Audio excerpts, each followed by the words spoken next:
Hello and welcome to UX Leadership by Design, the podcast by and for UX design leaders. I'm your host, Mark Baldino. Podcast is and always will be brought to you by Fuzzy Math, the user experience design consultancy that brings consumer grade UX to the enterprise. At Fuzzy Math, we love to partner with internal design teams, closely collaborate with them to ensure that they have the right people in the right seats and that they're following the right process and really that they're delivering the appropriate value to their organization. Today on the podcast, we are fortunate to talk to Alfred Kahn, who's a design leader that lives for helping design teams navigate complex problem spaces that are kind of awash in a sea of data. And Alfred helps teams in a number of ways, including acting as a fractional design lead. And he's writing a book, which we learned at the end. And I don't think you'll be surprised that he's writing a book because there's an insane amount of knowledge that Alfred is going to drop in really digestible chunks. I talk too much and I have lots of filler words. And Alfred does not. He gets right to the point. So I think you're going to enjoy it and learn a lot about how product leaders can get the most value from the design team and ensure that they are shifting from being kind of a tactical resource to a strategic resource. So thanks for joining us.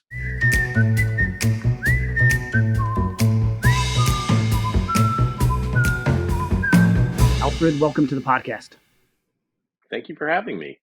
Yeah, it's my pleasure. As with most podcasts and with UX Leadership by Design, I love to give people a bit of a chance to maybe talk about a few highlights in their career, how they got to where they are.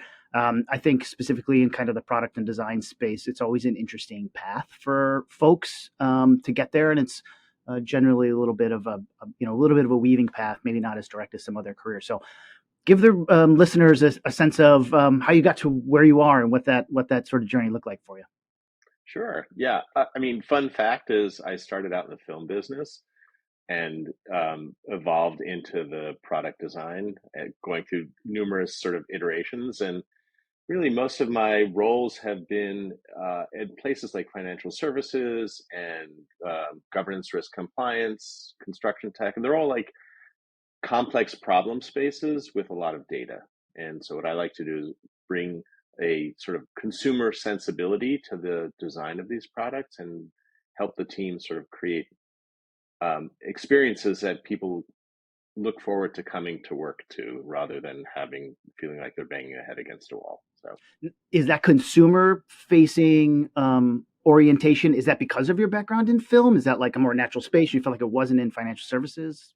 No, it's just a recognition that the web is part of everyone's lives, and because of the sort of speed that the consumer world works at, it's evolved a lot more quickly than the B2B world, and that the elegance of that experience is something that people are surprised when they don't have that when they come to work. So that's what was driving that. Yeah. And what was the transition long, or was it like one day I'm in sort of film and the next day I'm in? It was, I did a brief stint with some very rudimentary coding and quickly realized not for me. And what really appealed to me was the whole design of the experience, and I focused on that, and rest is history. And what roles were you filling, or maybe what role are you in right now? Well, my most recent role was as VP of product design at Warner Music Group. So again, doesn't really fit in with finance and GCR, but the same underlying criteria at play of complex problems and a surprising amount of data in the music business. And most of my roles have been, certainly over the last 15 years, have been in that type of leadership where I'm leading a team of 10 to 25 designers across disciplines. I've had research, content strategy, and even QA reporting to me. And as well as like at JP Morgan, I had the front end development team reporting to me as well. So real collection of disciplines and folks under the kind of product. Anything that has a big impact on the experience. Yeah, that's really great. Yeah. That's great. What did you see as like trends over time, or as you're maybe reflecting back on that, like what stands out to you? What were maybe shifts in the perception of design, shifts in the roles that were under your, in your group, or just kind of your, you said, kind of alluded to anything that had a big impact. Was that something you put under your purview, or would you just start to see like that's a trend of what my role is sort of encompassing? A lot of that is driven by the culture of the company, what the perception is of what is part of design, and the the big evolution has been that there's been a increasing maturity in the perspective on design. So at first, oh, just make some wireframes and we'll build that. And now it's the intersection between product and UX has gotten a lot deeper, and the understanding of what the value that design can deliver is starting to get more sophisticated.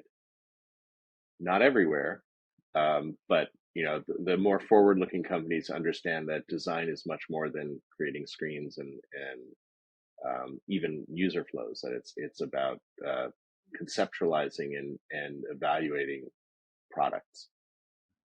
I've asked this before on the podcast. If I'm if someone's looking for a design lead role or wants to get in design leadership, maybe they're interviewing or they're at an organization, like uh, you mentioned that the organization has an understanding of the value. Like, what signs do you look out for as a design leader that this organization is going to embrace this, or this is going to be a uphill climb, so I have to be willing to put a few years in? Are there any telltale signs in the organizations you've worked in of like, okay, they quote unquote kind of get it, or they don't, and it's part of your job to, hey, pull them along? That's a little difficult to tease apart in the sense that it's all of those things together. Okay. Certainly the maturity of the organization. If an organization treats design as kind of a consulting resource that they're just brought in for specific tasks and then they're sent away, that's not a good sign. And that's something that ultimately it has to be both top down and bottom up, meaning that the leadership of the company needs to understand that that's a problem and commit to fixing it. But the design team can do a lot to address that and to sort of help that process along. So the first thing is, many designers chafe at the idea of not having a seat at the table, and which is kind of what we were just talking about. But the reality is that no one's going to give us a seat at the table. We have to earn it. And so the first thing I suggest to people is focus on metrics of value. So you do work.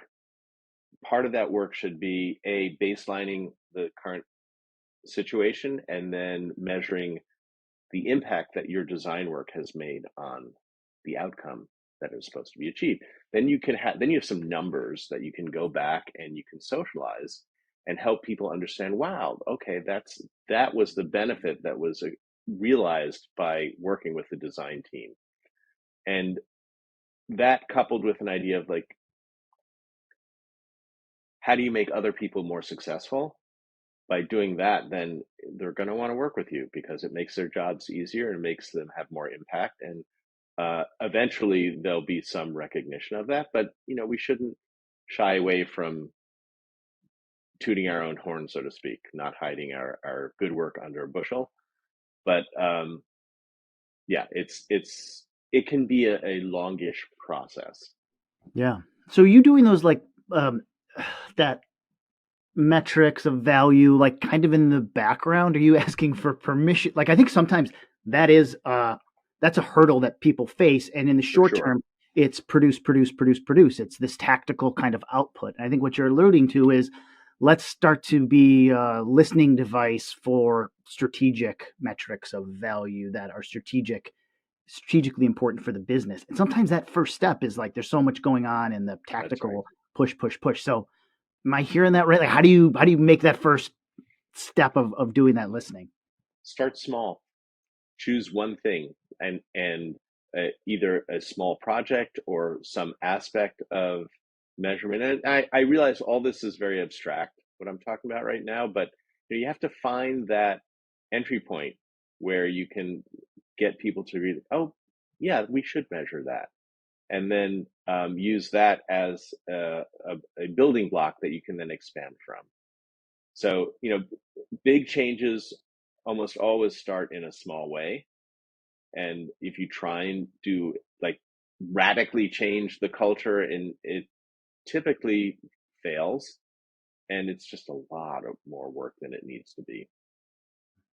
I wonder if people who don't have a seat at the table, I think from a leadership perspective, we see that like it has to be slow, it has to be incremental. It's not just this big shift we can do. And when I think you're in leadership, it's easy to see that it's going to take steps. When you're maybe not in leadership, it's harder to see because it feels like it's taking a really, really long time. So I'm a individual contributor as a designer, and I'm wondering why is it taking so long for my design team to start delivering strategically. But probably the design lead knows internally, like, okay, this is going to take a long time for us. We're building this incrementally, and it's just kind of two sides of where you sit in an organization. Sometimes easier to see that changes is going to take time, and it's really hard to ask for patience of your team. Sometimes it's really hard to ask leadership upwards for patience in terms of like the delivery from the design team as well. Yeah, I mean that sort of what level do you fly at is a big question, and when you're at sea level, when you're on the ground doing things, it's very hard to see the bigger picture and maintain that perspective. But I think the key is always to try and create alliances. So, and I go back to what I said earlier about making other people successful.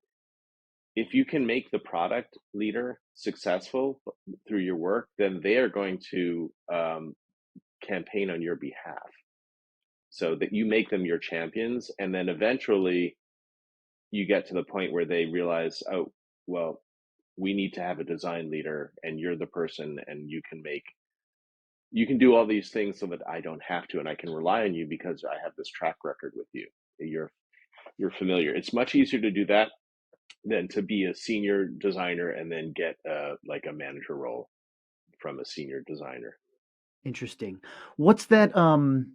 Well, how do we? Can you dive into them making allies out of product leaders? Are there any tips, tricks? I mean, you said start small, find values. Obviously, create some wins that are mutual wins. But like, and if there's a specific example, you don't need to name names. I'm just kind of curious. If there's a specific example of like this is when I found an ally or demonstrated real value and made other people look like winners. Yeah, I think I'm going to sort of synthesize a bunch of different experiences into sort of some abstract cases. So one is in an organization that does not have a very sophisticated perspective on product design, where they're focusing on output rather than outcomes, and it's all about deliver, deliver, deliver.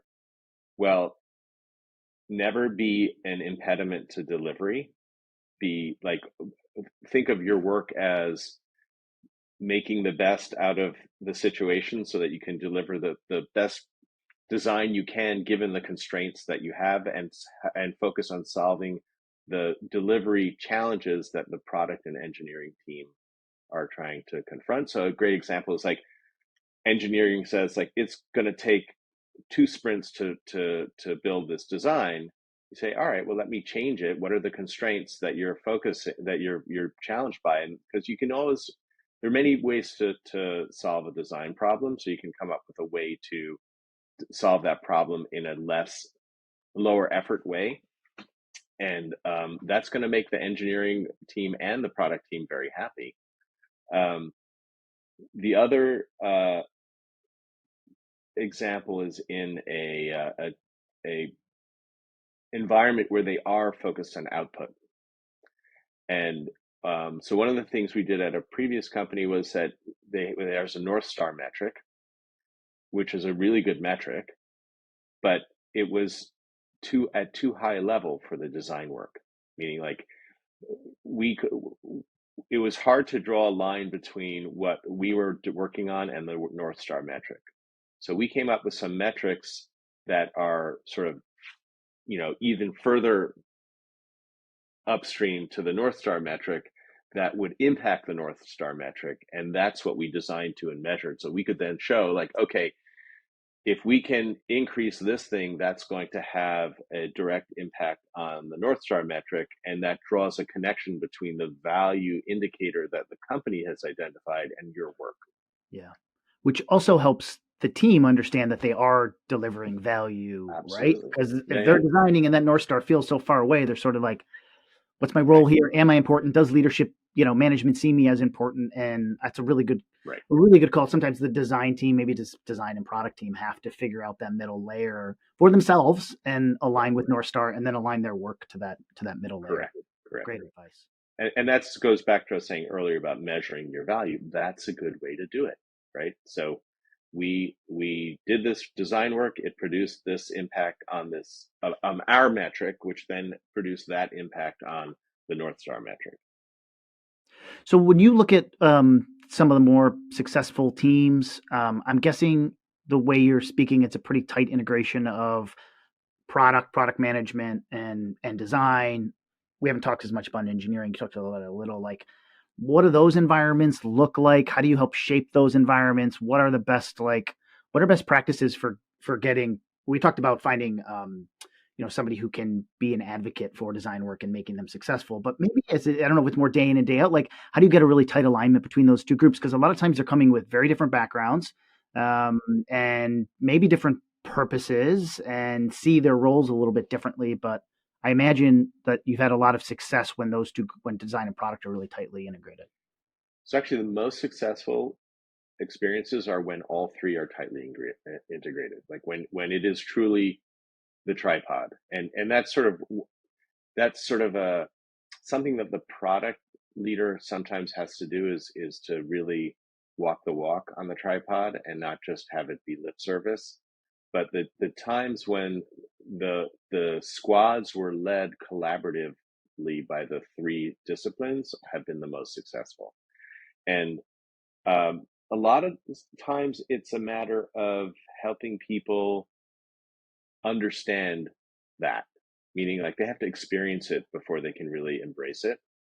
And a good way to do that is through research, because if, especially the usability testing, when an engineer or a product person sees someone struggling with a feature that a client, then there's no greater wake up call than that, right? That really allow, allows them to embrace the idea of a collaboration among the three disciplines.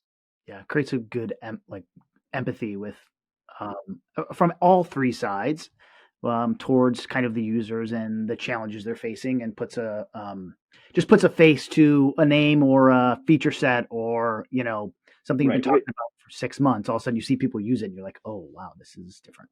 It adds credibility in the sense that there's often like, oh, it's not so bad, or whatever, I'm saying, that they don't really understand the true impact. But when you see it and you hear someone who's not sort of your stakeholder or your partner in development struggling or being ecstatic about a feature, then that's like it's irrefutable. You cannot dismiss that. Yeah, yeah. So that's great in terms of a tip for alignment engineering. Any any more tips on like product and design and like that collaborative environment? Um, I would say, more of the same. I mean, I spoke earlier about focusing on making others successful. A lot of times, product leaders feel like, you're slowing us down with this research, right? And so, I talk about usability testing as being the gateway drug for research. It's a great tool to help people understand the value of it, because also you can piggyback some guerrilla research onto the usability testing, so they see like, okay, I get it, this is like QA for the design. And then the other thing is, oh wow, we didn't know that's really good information. And what usually happens is that they come back and want more. So if you try and demand it or push for it, then you get resistance. but if they experience it, then they embrace it. And I will say that at one company that I worked at, there was a lot of resistance to doing usability testing because we were on a really crazy schedule. And I had a meeting with the head of engineering who was trying to get me to agree to not do usability testing because it's going to slow down the delivery of the product to the market. And I said, okay, I will agree to give up usability testing if you agree to give up QA. If you feel like if you can commit to coding it perfectly the first time, I will commit to having my team design it perfectly the first time. That was the last I ever heard about not doing usability testing. Yeah, that's really interesting. That's a good one. I like the. It's not even a. I thought it was going to kind of be a horse trade, but it's really like it is. But it's also saying here's a trade off, and here's the implication of the trade off on the design side by skipping validation Right. research, which is we're It's just helping him understand the sort of analog value of yeah, usability testing. yep. And I think you're right that if you can, so it's going to happen towards the end of the process, right? Lots of people say research is not a phase; it's something you're doing the entire time. Designers really want to focus on the early discovery research, but to your point at the beginning, is like standing in the way of progress is not a way forward. And so sometimes you have to give up a little bit early in terms of like early ethnographic design research, really discovery oriented, to get a little bit more into tactical delivery. Then, when you get your opportunity to do the validation research, throw in some guerrilla discovery work, and then utilize that to say either, hey, we could have learned this a little bit earlier in the process, maybe. So if we'd started with talking to users, customers a little bit earlier, we could have learned this and saved a little bit. But I think you're also sort of building muscle memory within the Mm-hmm. organization to see, okay, this is how research can work. And then eventually, and correct me if I'm wrong, and this is maybe a final step, is people start to see it a little bit more as, oh, this is a more efficient way to do it than us Right. talking through features and having a lot of conversations and a lot of meetings. People love to meet, but like sometimes you can cut a little bit of that short if you're doing a little bit more sort of user research. Right. But if you're saying you're nodding your head, so I'm assuming the same sort of thought there in terms of like how to get it a little earlier. Yeah, everything you said, and I'll add two cliches on top of it. One Right. is don't let the perfect be the enemy of the good, and better half a loaf than no loaf, right? Get whatever research you can with Yeah. the idea that anything you can get will help grease the skids for the next time when you want to do a little bit more. Yeah. Yeah. 100%. And it's hard. I think that that's a challenge because people sincerely believe in the user human centered design process, and they feel like it creates better outcomes, and the idea that you have to sacrifice a little bit, but it is the reality on the ground, and it correlates to go back to the metrics and North Star sort of management perspective. A lot of times they're looking at things a little bit differently, and it's hard to see that from on the ground as an individual contributor. And I think it's really the role of the design lead to, and product leaders, I shouldn't say product leads, to bridge that gap in communication and have the team understand that, like, hey, we're going to give a little bit here, and I don't know what the right words are, but we're going to get a little bit back, and then we'll start building our case, and then that'll make things easier moving forward. As you're talking, I had a thought that occurred to me, which is that you need to approach it as a design problem, like how to get research injected into an organization. So any means necessary and as much as you can is Yeah. really what it comes down to. 100%. 100%. I've said on the podcast before, I tell my team all the time, we are amazing at empathizing with users. And sometimes we're not empathizing with the people that we're working with. I mean, I run a Exactly. consultancy, so it's like the coworkers, but in clients, and then really client management. And you don't have to necessarily always speak the language of business, but you have to empathize with what they're trying to do as a leader and believe in that. And sort of that's part of the design process. What's the challenge here? What are people struggling with within this organization? I like to say that part of our role isn't always the UI. It's helping organizations or our teams move forward, make decisions, and move forward. And that level of progress, I think, starts to build, again, muscle memory and the case for a proper design process, but it takes multiple iterations, which is exactly what we talk about. You're kind of doing a series of design sprints, but you're doing it of research implementation and research operations. And internally, yeah, I mean, I to be honest, I actually believe that you always need to speak the language of business if you are a designer in a business. And one of the things I've said to teams is the dirty secret is that 50% of design is sales. That you're selling an idea, you're selling an approach, it's communicating and empathizing, as you said, and trying to position things in a way that people can consume them easily. 100%. 100%. I do say that all the time. And I think I was just at a conference up in Toronto, and I had this similar conversation and with a design lead and an engineering lead, and they used the word sales too, and everyone kind of cringed. But at the end of the day, we have to communicate effectively, and we have to sell what our That's right. what our kind of purpose is, what are we here for, and we have to demonstrate the value of that. And there are some traditional sort of sales components to it. For sure. So, Alfred, really appreciate your time on the podcast. It's been awesome. You said a few cliches. That's totally fine. I think that helps people resonate. But you also had a ton of great nuggets along the way. What are you up to now? What's next for you? What are you looking forward to do? Well, my main focus right now is I'm working on a book, which is how to build and create and lead effective design teams, and that is primarily targeted to product leaders. And we had a lot of what we talked about in today has been about product relating to design and vice versa. Well, I've noticed that there's kind of a donut hole between early stage startup and growth stage, where design teams are usually led by product leaders, and those product leaders don't have the skills or expertise that they should have to lead a design team. So the idea behind this book is that they can read it over a weekend and then go back to work the following week and have some actual tools and strategies they can use to get more value from the design team, make them more effective, but also make the designers' lives better by having a more empathetic, not even empathetic, but more knowledgeable leader. Yeah, that's awesome. I'll just say, it sounds amazing. It sounds necessary. I'm jealous. I'm not writing it, but I applaud you for going through the effort of writing a book, because it's a tremendous amount of work, but it's going to have a tremendous amount of value. And I would maybe, I've run into, primarily are working with like enterprise level organizations.